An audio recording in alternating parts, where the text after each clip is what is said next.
Therapists of Reddit, what was your biggest, I know I'm not supposed to judge you but holy shit moment? I was counseling a 13-year-old girl for anxiety, and she reported sexual abuse from her stepdad. I called her mom and told her mother I needed to call Child Protective Services. Turns out that CPS was already aware, and the abuse was first reported around the patient's age 7. Mom was aware of the abuse and stayed with her husband anyway. It was a complicated situation, and it wasn't. How could she not do more to protect her daughter? Sorry, lady. In judging.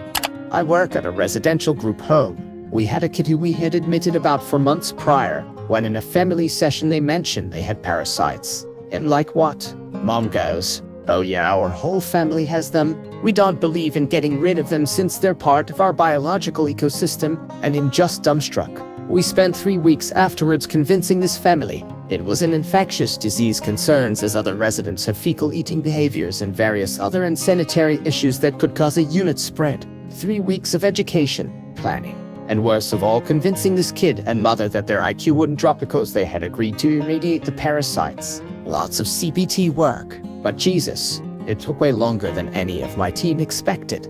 Once had a patient whose wife shook their baby to death. He wanted help reconnecting with his wife. At the time, I was a young father of a newborn myself, and he triggered a lot of fear in me for my own child, a deep loathing of his spouse, and pity, the how pathetic kind, for the patient. I tried for 3 sessions, met his spouse and everything before handing the case over to my supervisor, who knew about my initial reactions, and tried to help me through it.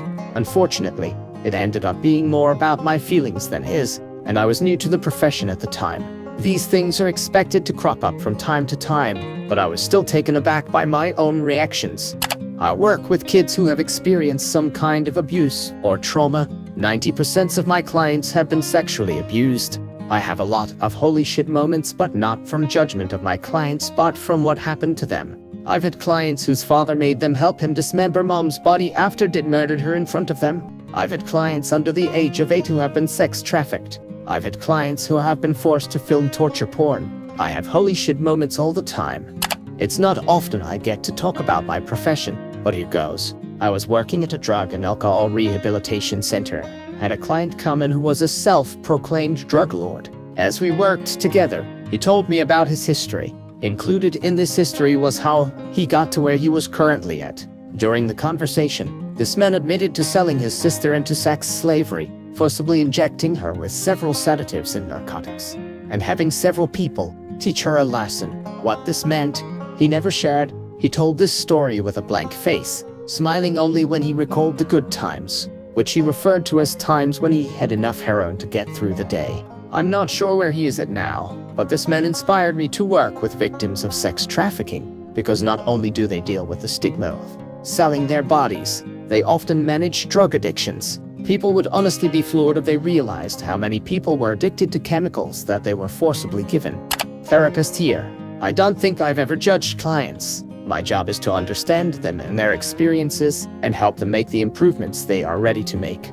But I very directly made my thoughts clear about choices, especially choices parents make for about their kids. This probably comes off as judgment depending on the client's insecurity about the topic. One example was telling parents of a child I was working with a severe mood disorder that had made both suicidal and homicidal threats and attempts, that it did not seem like a good idea to buy the young kid a gun, especially the week after the mother spent the session sharing her fears that the child would murder her. I was once in my psychiatrist's office bi-monthly, 15 minutes med check. She asked me what was going on more as conversation. I told her that in the last 6 weeks, my 3 elders, aunt and 2 uncles. I was guardian conservator for Hadid and right after the other. My wife had a heart attack. My daughter attempted suicide, and my mom broke her hip and had laid on her floor for a week before being found. She drank and ate from the dog's bowls. I got that call within 10 minutes of setting up the last funeral. She stopped the meeting, got on the phone with a therapist in the office next to her, and had her postpone her next meeting to speak with me. I was so fucked up, I had no idea. I think she saved my life.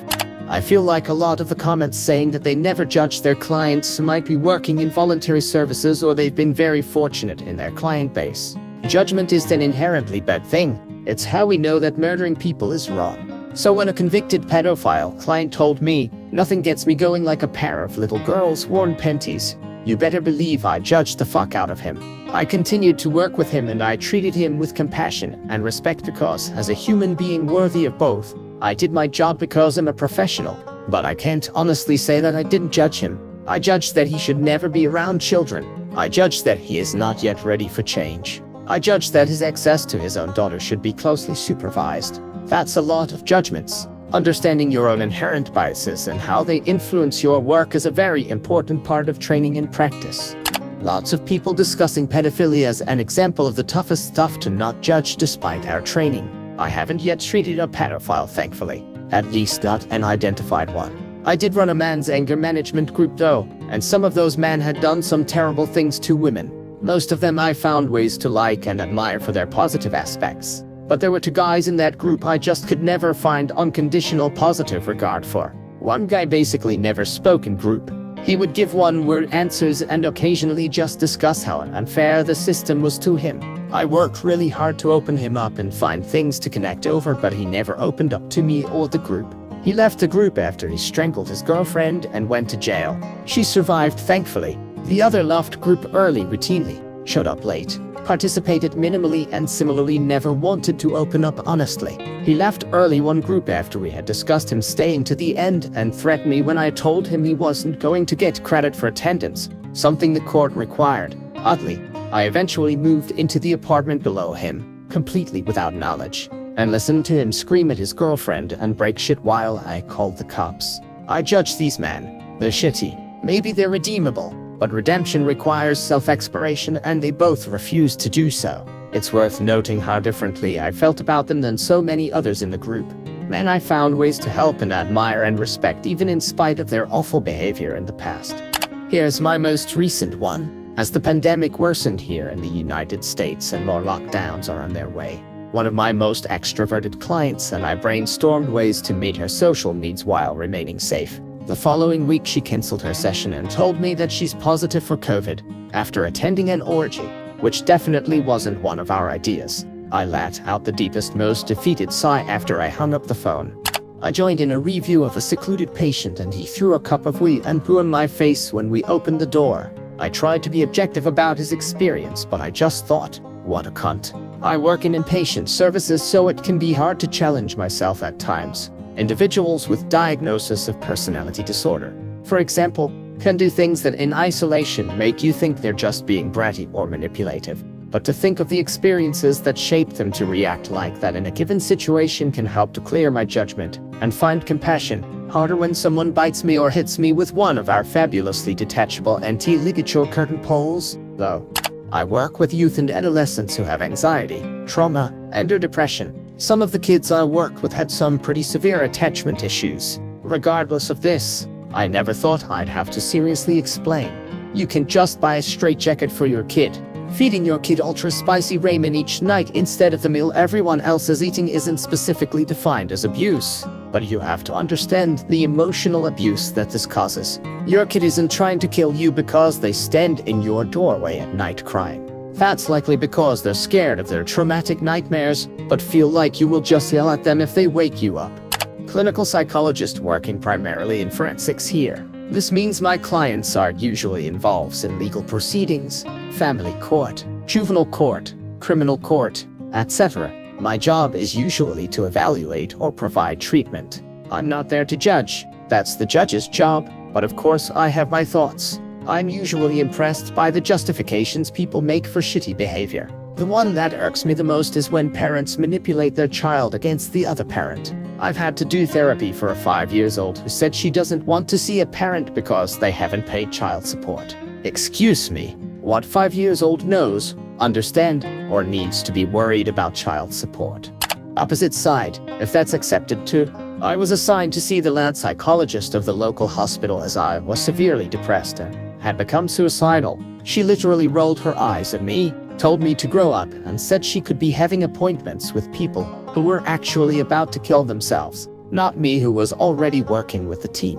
This sent me absolutely spinning, bottling everything up, thinking I didn't deserve help and ended up in hospital 2 years later after an attempt. When they looked at my records, the hospital suddenly became very interested in any psychological experts I'd previously spoken to, informed them of the above incident.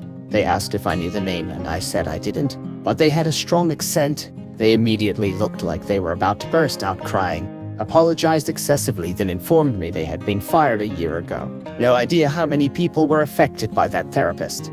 Not a licensed therapist, but a behavioral health technician, basically. Means I got a psych degree. I was trained in behavioral intervention techniques for children and was off helping coach parents to support children with behavior disorders. I'll say this. I rarely encountered a child that had a clear mental illness in the same way as when I worked with adults with serious mental illness. In many ways, they were visibly confused or lonely, given that most of their parents were suffering from poverty. Alleviating the burdens of being poor would have likely mitigated the most severe symptoms of many of the children. Advocating for affordable childcare and livable minimum wages is mental health advocacy.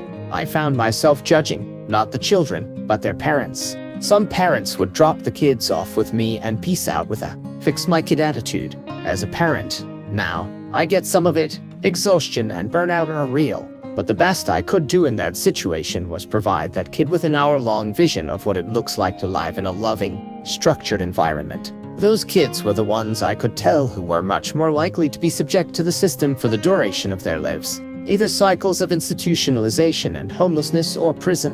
When a concerned parent showed up and asked, "How do I help my kid?" I practically jumped for joy for the child because they had someone who loved them and was fighting for them. When you as a therapist get to that point, it's time to start thinking of referrals. Be genuine with your client, and then refer out. You have to have unconditional positive regard or you'll never achieve therapeutic rapport. I think for me, the one that comes to mind is a frequent caller to the suicide hotlines. He'd call in and say he's not providing his phone number or name. He would just say that you had 10 seconds to convince him not to kill himself over the phone, or he'd blow his brains out and it'd be your fault. Then he'd count down from 10 to 1 while you're on the phone talking. At 1, he'd hang up. I'm sure the whole point was to make me feel better, prove some point. I don't know. I have insufficient information to make an assessment with just that. But I have to admit, when I was trying to sleep on days he'd call, especially the first time, I was thinking, fucking asshole better not be dead. Fucker. When I was a teenager, I lived in a very emotionally and mentally abusive household. I know people don't take that stuff seriously, but it was so bad that I was later diagnosed with post-traumatic stress disorder from a psychiatrist. Anyway, my abusive parents and I got in a verbal fight in the car. My stepdad stopped the car and told me, "Get out, we're leaving you on the highway." I wasn't scared because I knew I could just call the police, say I was an abandoned child, and they'd get in loads of trouble. So I said sounds good and got out. My mom then came out and started attacking me. I refused to get back in the car after the attack, so my stepdad got out, dragged me by the hair, called me a bipolar bitch, and threw me in. They made me see a therapist. They told her that I jumped out of a moving car and then I attacked my mom when she was trying to help. This therapist didn't believe anything I said and tried getting me to take bipolar meds. I knew I wasn't bipolar. I was being abused and I knew that the anger and sadness I felt was normal for my situation.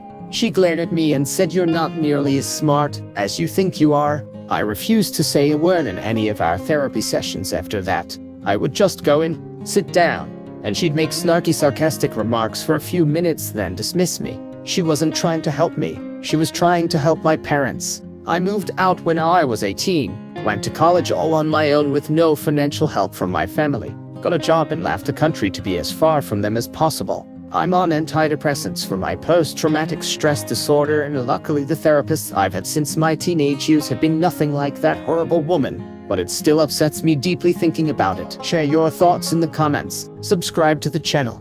Good luck.